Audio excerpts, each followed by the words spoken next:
رابعہ بصری رحمت اللہ علیہ کو دنیا سے گئے ہوئے 1200 سال ہو چکے ہیں، لیکن ان کا نام آج بھی زندہ ہے، رابعہ بصری۔ رابعہ بصری نہ کوئی شہزادی تھی، نہ کوئی ملکہ تھی، نہ کوئی وہ خوبصورت تھی، نہ کوئی خاندانی تھی، بلکہ عورت ہونے کے لحاظ سے ہر عیب اس میں تھا۔ ان کی عادت یہ تھی، وہ روزانہ عشاء کی نماز کے بعد غسل کر کے کپڑے بدل کے اپنے خامن سے پوچھتی آپ کو میری ضرورت ہے؟ اگر وہ کہتے کوئی نہیں ہے تو پھر پوچھتی مجھے اجازت ہے؟ وہ کہتے اجازت ہے تو پھر مصلی پہ کھڑی ہو جاتی اور فجر کی نماز تک مصلی پر کھڑی رہتی تھی۔ ان کا خامن جلدی فوت ہو گیا، جوانی میں ہی بیوہ ہو گئی۔ تو حسن بصری بصرہ کے امام، کیا سارے مسلمانوں کے امام تھے، وہ خود آئے، خود چل کے آئے کہ میں آپ سے شادی کرنا چاہتا ہوں۔ وہ کوئی شادی کا شوق نہیں تھا ان کو، وہ تو اولاد کے قابل نہیں، شکل صرف ان کی نیکی اور ان کا جو اللہ سے تعلق تھا، ان کو یہ لالچ ہوا کہ یہ میری بیوی ہو جائے تو اس کی طفیل شاید میری بخشش ہو جائے۔ تو ان کے پاس آئے، کہنے لگے رابعہ میں آپ سے شادی کرنا چاہتا ہوں، خود پیغام لے کر آئے۔ تو انہوں نے فرمایا میری 4 باتوں کا جواب دے دو تو میں شادی کر لیتا۔ کہنے لگے کیا؟ کہ یہ بتاؤ میں جنتی ہوں کہ دوزخی ہوں؟ کہنے لگے یہ تو میں کچھ نہیں کہہ سکتا۔ اچھا یہ بتاؤ جب اللہ تعالیٰ قیامت میں اعمال نامے اڑائے گا، کسی کے سیدھے ہاتھ میں آئے گا، کسی کو الٹے ہاتھ میں آئے گا، میرے سیدھے ہاتھ میں آئے گا کہ الٹے ہاتھ میں آئے گا؟ کہنے لگے یہ بھی کچھ نہیں بتا سکتا۔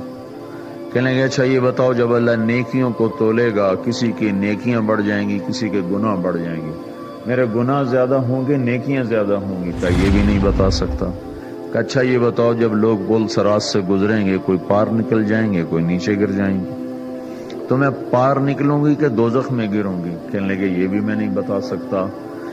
تو پھر فرمایا اچھا جاؤ مجھے تیاری کرنے دو، مجھے ان 4 باتوں کی تیاری کرنی ہے، میرے پاس شادی کے لیے وقت کوئی نہیں ہے۔ جو اللہ سے دوستی لگا لیتے ہیں اللہ دنیا ان کے لیے مسخر کر دیتے، اللہ دنیا ان کے پاؤں میں ڈال دیتے۔ تو جب ان کا انتقال ہوا، رات کو ان کا انتقال ہوا، تو اپنی خادمہ سے کہا بس 2-4 آدمی بلا کے مجھے جلدی سے دفن کر دو، کسی کو نہ بتاؤ، صبح لوگوں کو بتا دینا، اور مجھے کفن دینا میری اس چادر میں جس میں میں تہجد پڑھا کرتی تھی۔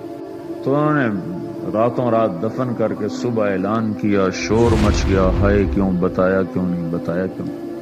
تو اگلی رات ان کی خادمہ نے ان کو خواب میں دیکھا، سبز لباس پہنا ہوا، حسن و جمال، سورج چہرے پہ چمک رہا۔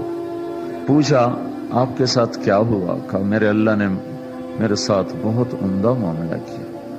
کہا آپ کی وہ چادر کہاں گئی جس میں آپ کو کفن دیا تھا؟ کہا وہ اللہ تعالیٰ نے اتار لی ہے اور مجھے جنت کا جوڑا پہنایا ہے، اور اس چادر کو اللہ نے سنبھال کے رکھا ہے، جب قیامت کے دن میری نیکیوں کو اللہ تولے گا تو اس چادر کو بھی اس میں تولے گا۔ انہوں نے پوچھا منکر نکیر کا کیا ہوا؟ کہا وہ آئے تھے تو انہوں نے مجھ سے کہا من ربکی، تیرا رب کون ہے، تیرا رب کون ہے؟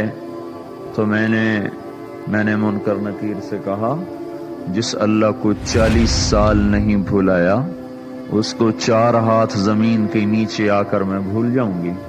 کہ جس رب کو 40 سال میں نہ بھلا سکی اس کو 4 ہاتھ زمین کے نیچے آ کر میں بھول جاؤں گی؟ تو منکر نکیر نے کہا اس کا آگے کیا حساب لینا، چلو بھائی واپس چلو۔